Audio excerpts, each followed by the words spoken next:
की जय। गुरु ब्रह्मा गुरु विष्णु गुरुदेवो महेश्वरा। गुरु साक्षात् परब्रह्म तस्मै श्री गुरुवे नमः।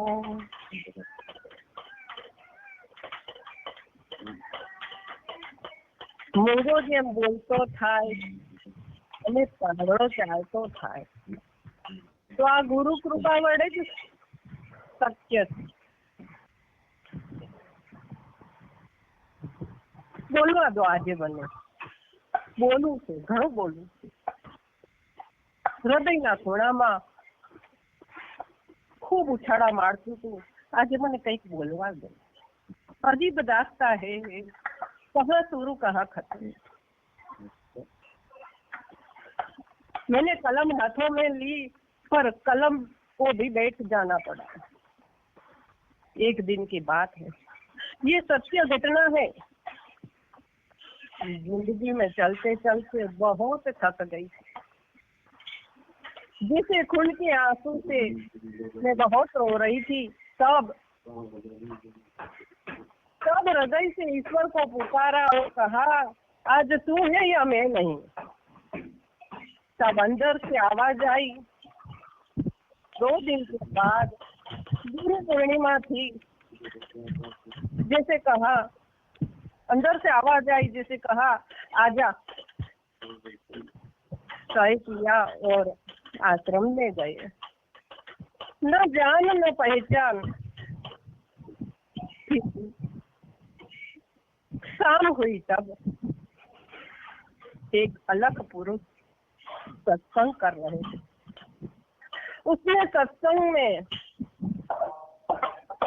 शब्द के ऐसे तीर छोड़े, एक के बाद एक। मैं सामने ही बैठी थी, तीर हमारे आर पार निकल गए। तब से पूरी ये मेरी जिंदगी बदल गई है। आज आपके सामने हूँ और वो तीर चलाने वाले और कोई नहीं, हमारे सदगुरु ही थे, जो आज हमें जैसे हमें हिमालय की टोच पर बिठा दिया है। ऐसे सदगुरु के चरणों में मेरा सत सत नमन है, कोटि कोटि प्रणाम है। જેણે સત્યનો સાક્ષાત્કાર કર્યો હોય ને એ જ સંત કહેવાય, અને એમની કરુણા કૃપાથી જ આ બધું સત્ય છે.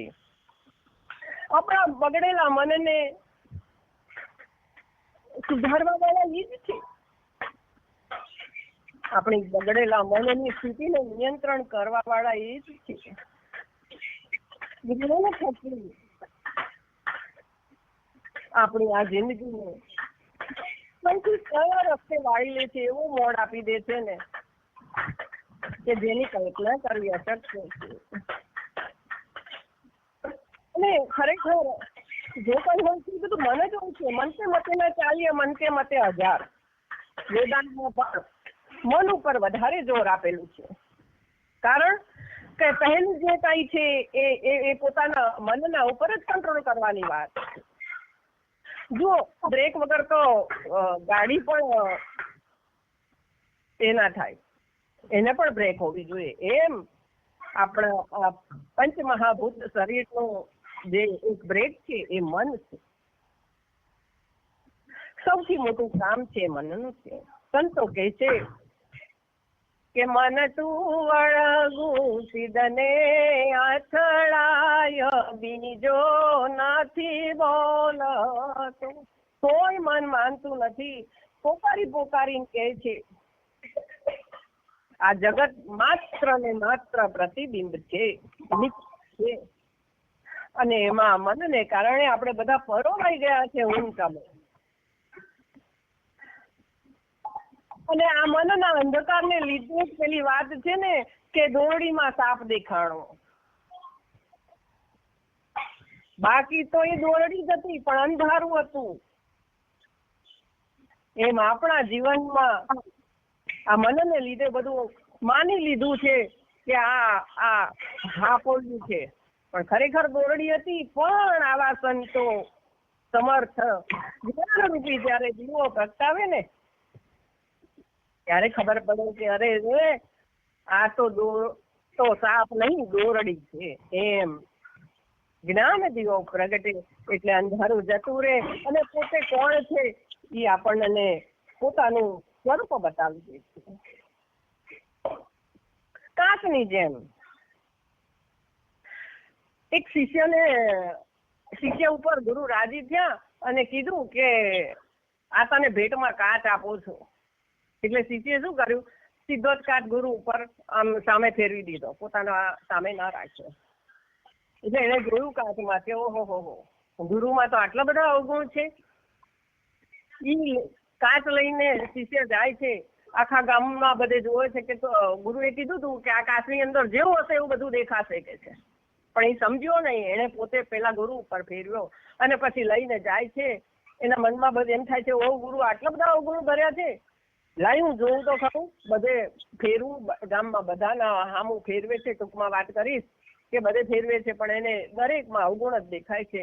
એ કાચ લઈને પછી પાછો આવે છે આશ્રમે. ગુરુદેવે કીધું કે તે ભાઈ જોયું? તો કે હા મેં જોયું, આ કાચની અંદર બધામાં અવગુણ ભર્યા છે કે છે. પણ કે તે આ કાચને કેવી રીતે જોયું કે આમ કરીને? પણ કે તું આમ ફેરવતો ખરો છે. ત્યારે જોયું ત્યારે એને ખબર પડી અને એ ગુરુના ચરણોમાં દંડવત કરી પડ્યો. સંતો સમજાવે છે પણ આપણે વિશ્વાસ નથી રાખતા. હે માનવ વિશ્વાસ કરી લે, સમય બની સમજાવું છું. સમય બની સમજાવે છે પણ આ મૂઢ હું ને તમે આ બધા આ ખોટી દુનિયામાં બધા ફસાઈ ગયા છે. આવા મહાપુરુષો અવતાર ધારી આવ્યા છે અને આપણને જ્ઞાનરૂપી રસ પીરસી રહ્યા છે.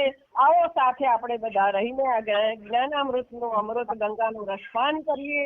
નજર કરું ત્યાં નારાયણને, હાથ ધરું ત્યાં હરી, પગ મૂકું ત્યાં પુરુષોત્તમ અને એ ઘરમાં હું ઠરી. અપના હાથી જગન્નાથ હે. સદગુરુ દેવ કી જય હો, જય સચ્ચિદાનંદ ભગવાન જય સચ્ચિદાનંદ.